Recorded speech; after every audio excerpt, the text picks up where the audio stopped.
We are back, everybody, with another State of the Bruins. Uh, just the usual conversation about the Bruins. I got Coach Matt back on with me. Welcome, Coach Matt. Thanks for having Coach me on. Brendan in the background might jump in real quick, but you're mainly going to be hearing from me and Coach Matt. So, we're back from the All-Star break. One game in, Calgary Flames. Horrible loss. I mean, that about describes it. I mean, it's one of those games that I don't think the Bruins were really ready to play. I don't think the goalie was ready to play. It was almost like a sleepwalk game, coming back from the All-Star game, getting back into it. There wasn't much hitting in the game until that major penalty against I forget what the guy's name was, but it was against Marchand. So after that, it started getting a little chippy. But before then, it just seemed like the energy wasn't really in the building even. It definitely wasn't with the team. Yeah. Monty didn't get him ready, so hoping for a better result tonight. Yeah, the fans absolutely let them hear it at the end of the game, Yes. In my opinion, I'm actually so I didn't get to watch the game. I watched some of the recap and everything and the replays. I honestly did not expect Swayman to be the starter in the first game coming back. I think that says something. I think that's saying that you're telling us that Swayman is the better goalie and that he will be starting game one of the playoffs if it started today. Now, I think they did the opposite last year with Ullmark, but there was still a question heading into the playoffs who would start, even though he was going to be the Vezina winner. I think it's just interesting that it's starting now because I think that they really let Swayman get the easy games in the beginning of the year. I think you got the Columbuses, the Arizonas, teams like that. Now he's starting to get the tougher teams. I know, albeit the Flames are not at the top of the league, but he's gotten Colorado twice, like you mentioned. I know he was hurt with. I know Ullmark was hurt with Vegas, but he got Vegas as well. I mean, those are some tough teams. And then coming up, they have, I would say, a pretty relatively average schedule. A few tough games, a few not so tough games, but we'll see who plays in these games coming up. Because I think it's going to dictate the rest of the year and who's going to start that game one. And do you guys think they're going to alternate? I think they are. Are they riding the hot hand? Monty already came out saying that they were going to alternate. I mean, who knows what's going to happen with injuries and everything and health. But if he's saying that they're going to alternate, then he's going to alternate. But it's a matter of how long he's going to stick with it. The one problem with that is, I think you brought it up in like a month ago video. What if Swayman plays, or what if one of them plays really good in a game 6? Are you pulling him out for game 7? Are you pulling him out for game 7? But the problem is, you see when they play 2 or 3 straight games, they start getting worn down because it's every other night. It's a double-edged sword. It is, and you're going to make the other guy mad because you're going to say, well, we were rotating up till this point. Why don't I get a shot? I've won 2 other games or something like that. Are they overrated because they split the load? I believe that Ullmark played about 50 games last year. But they were still unsure about Swayman and everything, too, I feel like. He might have actually played in 48 games. Yeah, Ullmark, because he was 45-1. I think they're really good, but I think that because they split the load, they look like... Yeah, I mean, they basically play half the year each. You know? So it keeps them fresh. I mean, Ullmark hasn't played a game in, what, 10 days now? They are the strength of that team. Oh, it's the backbone. It is. It's the backbone of that team, but I agree with you. I think that... It might be, like, you're not playing every other night, you know? You're playing every fourth night. Yeah, and it's you know what I mean? And knowing that you're going to play 40 to 50 games as opposed to 60, it's a lot less work in your body. So you're going to be able to be fresher a lot more. I like it. I don't mind it. Would they do the same if they had, I don't know, like Bussy? Andrei Vasilevsky in that or something? I think every situation obviously is a little different, but I would say that neither one of these guys have proven that they can play 60 games yet. Yeah, no, I agree. Well, I mean, Ullmark kind of has because he pretty much had to in Buffalo. But also health is a concern too. I think he's a little more broken down now, a little bit. So I don't know. We'll see how it goes. I mean, we still got plenty of time. We got a few more months. They come back from the All-Star break, 7-game home stretch, 1 game down already. 6 more to go. After the home stretch, they're going on another West Coast trip. So should be interesting. Tonight they're playing Vancouver. They're right now they're nemesis in the Western Conference. Pretty much. Then they have the Capitals on Saturday, Lightning next Tuesday, Kraken next Thursday, the Kings next Saturday, and then the Stars the following Monday. That's not a cupcake schedule. I would say that since they're at home, I would say it's a little bit easier than it would be if you were taking that road trip, obviously. But I mean, the Stars are somehow they always find ways to win games. I don't think they're as talented as like a Vegas or a Colorado. Not anymore. How's Seattle doing? Seattle has rebounded. Because they were really good last year. They were. They're rebounding from like a tough start. They just don't really have a goalie. Yeah. The Capitals, you still have Ovechkin, but I think he only has 9 goals this year. Ovechkin has 9 goals. He's on his quest to beat Gretzky.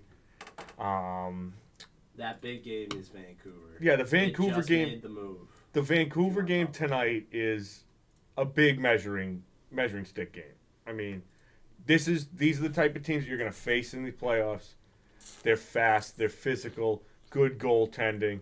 I'd say decent defense. They're more offensive defensemen, but I mean, this is a game that I think that you should win because you're at home, but I could also see it being a 2-1, 3-1 loss after the way that they looked the last game. They're still getting back into it.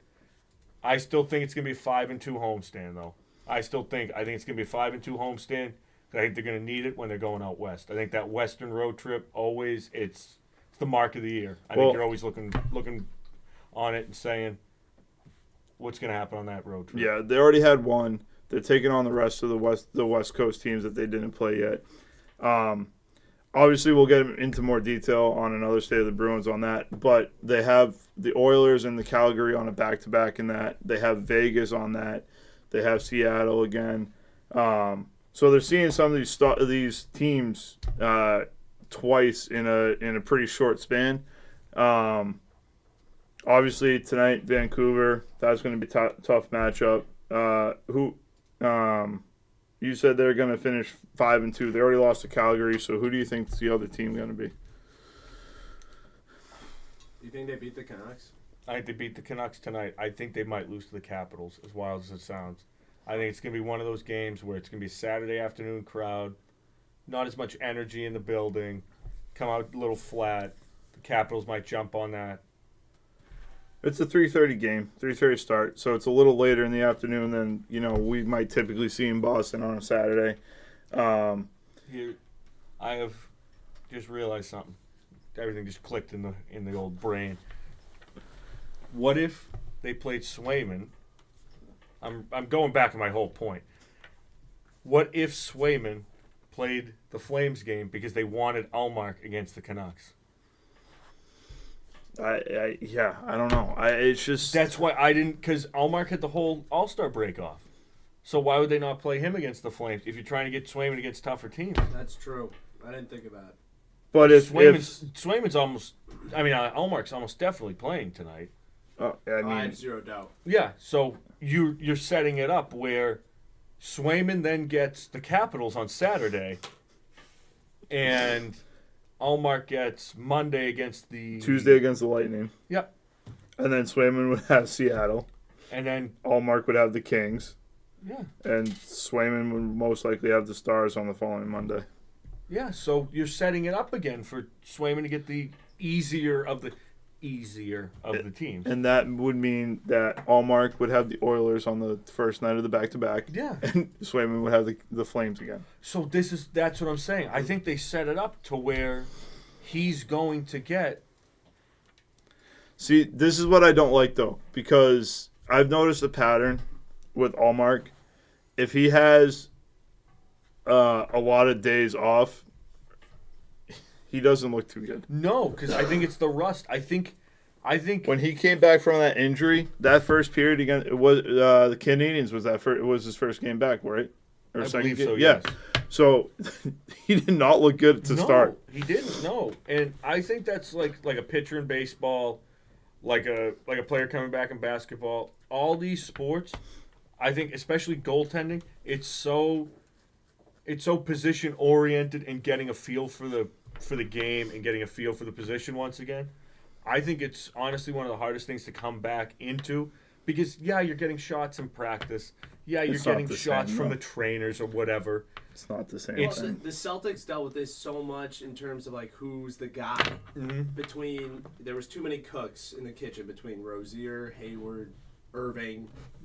Horford was still in his prime. Tatum was up and coming. No one knew who the guy was. Like who's gonna win you that game. And when it comes to Bruins, it's like, well, is Swayman that guy? Like he just made the All-Star game. The reigning Vezina is sitting on the bench. You know.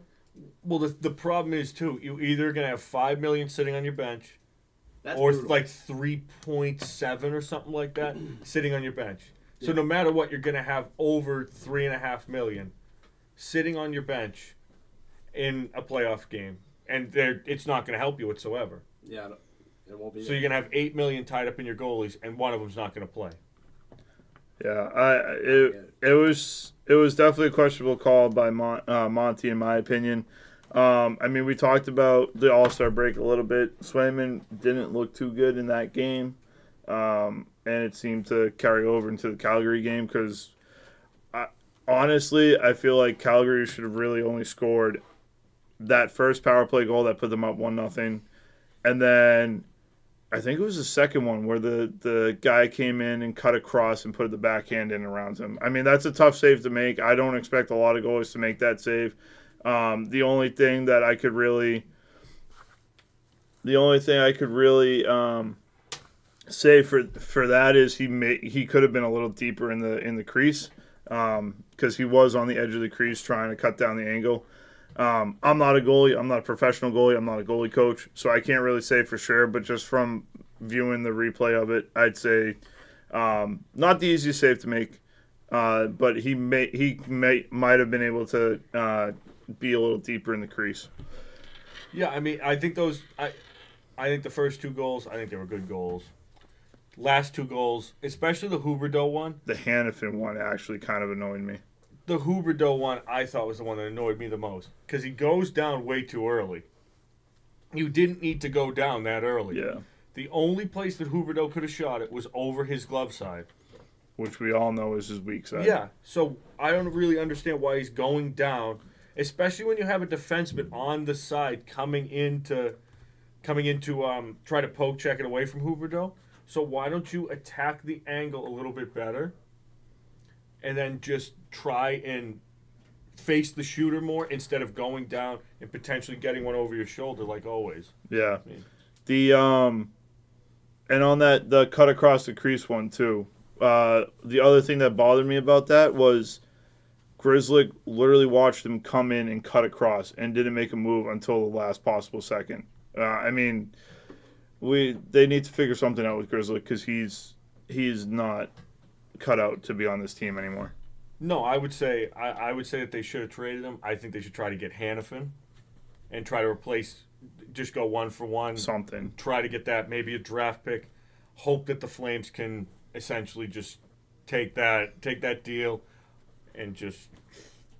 I want Grzelcyk gone. Yeah. I don't think Grzelcyk's going to be a guy that's in their future plans. I think Hannafin's a guy. He's a big guy. Defensive. Clearly, he can score. Yeah, has a great shot. Like. Great, his stick handling is insane. Before we get into the last big Bruins news, speaking of trades, Vancouver also made a big move with Calgary, which is kind of disappointing if you're a Bruins fan because it's a player that they could really use right now. And we'll talk about it once we get into the last and final Bruins point. They got Elias Lindholm. That's the guy who I wanted the Bruins to get. Wanted him to sign him long term, be the little Bergeron replacement, but clearly that's not going to happen. Yeah, and the guy they traded to Calgary ended up scoring against the Bruins. Kuzmenko, yep. So, I mean, it's... If you got a center, would you slot Coyle down, even though he's having a career I would year? move Zacha down. You move Zacha down. I think Zacha's having a very poor year. I think that... We asked a lot of him, and he has come short every Yeah, season. I think Coyle should be the second-line center this year. I think in an ideal world, Coyle would be the best third-line center in hockey. Yeah. But I think this year, Coyle, third in the team Career in points. year. Third in the team in points right only now. by 4. He needs to be on that second line. I've got a hot take. I think Zacha's gonna start inclining right now. Okay. I mean, he had the only goal for the team in the game against Calgary, so that's gonna be that's big. I think that's gonna boost his confidence a little more because we haven't really seen much scoring from him lately. No, because he used to play the power play. Now he's relegated to the second unit, who doesn't really play a lot. So He's not even doing that much there No. with his minutes. he doesn't really touch the puck a lot. So. I thought with Bergeron gone, he was going to, like, step in, and he was going to be an elite two-way center, and I haven't seen it. He has. He has stepped in, just not to the level that I think everybody was expecting him to. He's been playing a lot of good two-way, or at least defensively wise, he's been playing well. Offensive, obviously, he needs to step it up a little bit, but he has definitely. I think he's realized that he needs to step into Bergeron's skates, and they are big skates to step into. Offensively, obviously, it's tough for him because I think he's been focusing more on his the defensive aspect of his game. But like I said, I think he's going to come out of this All-Star break. Like, he already has a goal, first game back. Yeah. Not like 2-3 games out of the All-Star break. First game back, he already has a goal. I really think that Krejci being gone has hurt him because Krejci was a puck mover. He was a playmaker. He would always dish the puck off to the other guys on his line, and he was playing with Pasta and Zacha, Krejci, that is. So that's tough, but I think he's figuring it out, and he's going to come out firing. Last point, Patra is out. Big collision, put a lot of weight onto his shoulder when he hit the ice. Gonna have season-ending surgery. So best of luck to him. Hope he gets a good surgery, good surgeon, and I hope he is able to come back next year fully healthy. But getting Elias Lindholm would have been huge now that we don't have Patra. Yeah, I'm hoping that Matty P has a good rehab, good recovery, and that he comes back a little bit more muscle on him. That's all I'm saying. But I'm hoping for a good recovery. Yeah.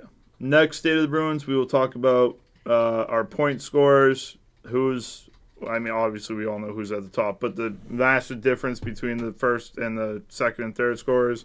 And we'll talk a little more on the upcoming West Coast road trip, how the rest of the home stretch is going, and all that. So see you next time. Stay tuned.